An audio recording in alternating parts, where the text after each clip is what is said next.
Hi, welcome. This video is sponsored by BuyMode mobile app for best purchase. புளியோதரை எப்படி செய்யறதுன்னு பார்க்கலாம்.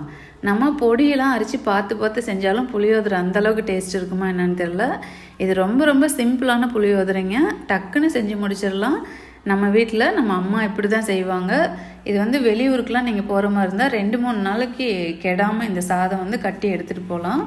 அந்தளவுக்கு ரொம்ப நல்லாயிருக்கும். நீங்களும் இந்த சிம்பிளான புளியோதரை ட்ரை பண்ணி பாருங்கள். பொடி எதுவும் சேர்க்காமல் நான் செஞ்சுருக்கேன். ரொம்ப நல்லாயிருக்கும். இப்போ ஒரு 2 டம்ளர் அரிசியை நல்லா 1/2 மணி நேரம் ஊற வச்சுட்டு நல்லா வடித்து ஆற வச்சுருக்கிறேன். அகலமான பாத்திரத்தில் கொட்டி ஆற வச்சுக்கோங்க. நீங்கள் குக்கர்லேயும் செஞ்சுக்கலாம். இது கூட 50 ml நல்லெண்ணெய் விட்டுக்கிறேன். விட்டுட்டு நல்லா கலந்து விட்டுக்கோங்க. நல்லெண்ணெய் சேர்க்கும்போது நல்லா வாசனையாக இருக்கும். அதே மாதிரி பார்த்திங்கன்னா சாதம் ஒன்றோட ஒன்று ஒட்டாமல் நல்லா உதிரியாக இருக்கும். இப்போ எல்லா பக்கமும் நல்லா கலந்து விட்டுட்டு இது ஒரு ஓரமாக அப்படியே இருக்கட்டும். புளியோதரை கண்டிப்பாக இது மாதிரி நீங்கள் ட்ரை பண்ணி பாருங்கள். சிம்பிளாக சூப்பராக இருக்கும். இப்போது ஒரு பாத்திரத்தில் ஒரு 50 கிராம் அளவுக்கு புளி நான் எடுத்துருக்கிறேன். இதை வந்து நல்லா வெதுவெதுப்பான தண்ணி ஊற்றிட்டு ஒரு 10 நிமிஷம் ஊற வச்சுக்கோங்க. ஊற வச்சுட்டு நல்லா கரைச்சி நல்லா அந்த சக்கையெல்லாம் எடுத்துகிட்டு வடிகட்டி வச்சுக்கலாம். ஒரு 10 நிமிஷம் ஊற வச்சிங்கன்னா வெதுவெதுப்பான தண்ணியெலாம் நல்லா இருக்கும். இப்போ 1/2 லிட்டர் தண்ணி போல் நான் ஊற்றி நல்லா வடிகட்டி வச்சுருக்கிறேன். இப்போ ஒரு பாத்திரம் அடுப்பில் வச்சுக்கோங்க. அதில் சும்மா ஒரு 2-3 டேபிள் ஸ்பூன் மட்டும் எண்ணெய் ஊற்றினா போதும். கூடவே 1 டேபிள் ஸ்பூன் அளவுக்கு கடலைப்பருப்பு, 1 டேபிள் ஸ்பூன் அளவுக்கு உளுந்தம்பருப்பு, இதெல்லாம் லைட்டாக நிறம் மாறட்டும். 50 கிராம் அளவுக்கு வேர்க்கடல் சேர்த்துக்கிறேன். இதெல்லாம் லைட்டாக வறுபட்டவுடனே நம்ம பூண்டு நல்லா 1 கைப்பிடி அளவுக்கு பூண்டு சேர்த்துக்கோங்க. பூண்டு வந்து முன்னாடியே சேர்க்கணும். நான் வந்து லேட்டாக சேர்த்துட்டேன்.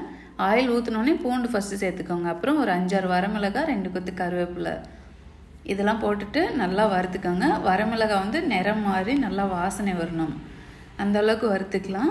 இப்போ நம்ம கரைச்சி வச்சுருக்கிற புளி இது கூட சேர்த்துக்கலாம். சேர்த்துட்டு இந்த புளி வந்து நல்லா கொதிக்கட்டும். இதில் தேவையான அளவு மஞ்சத்தூள் சேர்த்துக்கோங்க. அப்படியே நல்லா கொதித்து நல்லா திக்காக கெட்டி ஆகிற வரைக்கும் நல்லா கொதிக்க வைங்க. அது 10 நிமிஷத்துலேயே நல்லா கொதித்து கெட்டி ஆயிரும். பாருங்கள், இந்த அளவுக்கு நல்லா திக்காகணும். எண்ணெயெல்லாம் பிரிஞ்சு நல்லா வந்திருக்கு. லாஸ்ட்டாக கொஞ்சமாக ஒரு 1/2 டீஸ்பூன் வறுத்து அரைச்ச வெந்தயத்தூள் 1/2 டீஸ்பூன் போட்டு ஸ்டவ் ஆஃப் பண்ணிக்கோங்க. கடைசியாக வெந்தயத்தூள் போடும்போது சூப்பராக இருக்கும். ஸ்டவ் ஆஃப் பண்ணதுக்கப்புறமா ஒரு 1/2 டீஸ்பூன் அளவுக்கு நான் வெல்லம் சேர்த்துருக்கேன்.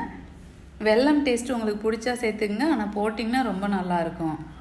இப்போ நம்ம ஆற வச்ச சாதத்தில் இந்த புளியோதரை வந்து சேர்த்துக்கலாம். புளியோதரை வந்து கொஞ்சமாக சேர்த்துட்டு நீங்கள் கிளறிக்கோங்க. இந்த 2 டம்ளர் அரிசிக்கு எவ்வளோ உப்பு தேவையோ அந்த அளவுக்கு நீங்கள் உப்பு சேர்த்துக்கோங்க. உப்பு சேர்த்துட்டு நல்லா இந்த மாதிரி கலந்து விட்டுடலாம். எல்லா பக்கமும் புளியோதரை படுற மாதிரி நல்லா கிளறி விட்டுக்கோங்க.